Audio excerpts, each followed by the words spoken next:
我要跟各位大家报告，心灵的富有才是真正的富有。你不贪、不嗔、不恨，我们实实在在、规规矩矩的做人，老老实实的念佛，老老实实的做事，这比什么都来得重要。不知道大家可曾仔细的想过，在这个世界上，为什么有的人出生在富贵的家庭，而有的人出生很贫贱？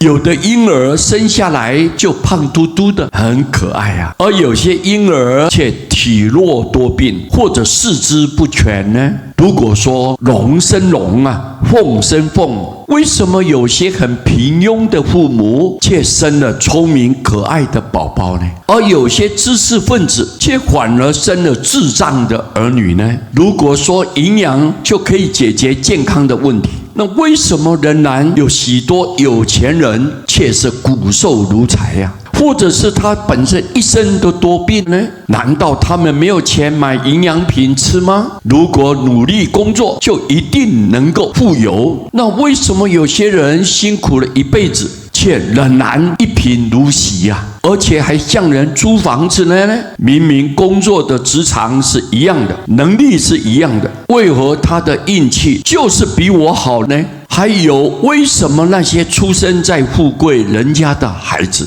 一生下来就可以养尊处优，终身财物享用不尽呢？为什么？其实上面这些问题，我们不难发现有一种很神秘而不可思议的因素存在啊。譬如，人为什么不能自由选择出生的家庭、父母或者兄弟姊妹呢？为什么？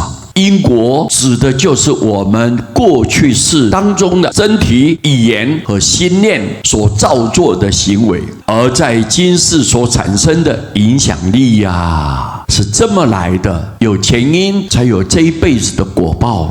孔子曾经说过：“不知命，无以为君子。”这个命日其实就是因果或者业力。因为你不相信因果的存在，就无法了解命运的由来，你就更不可能去改变或者是创造命运的。然而，钱财的富有并不是真正的富有，心灵的富有才是真正的富有啊！各位，我们人在这个世间投胎转世，不是只有一世两世，我们已经经过了几百世、几千世，甚至于几万世。我们在这个人世间，或多或少会有造罪造业，不计其数啊。如果我们不懂得因果，随时都会跟人家结恶缘，恶缘一旦成熟了，会回到自己的身上。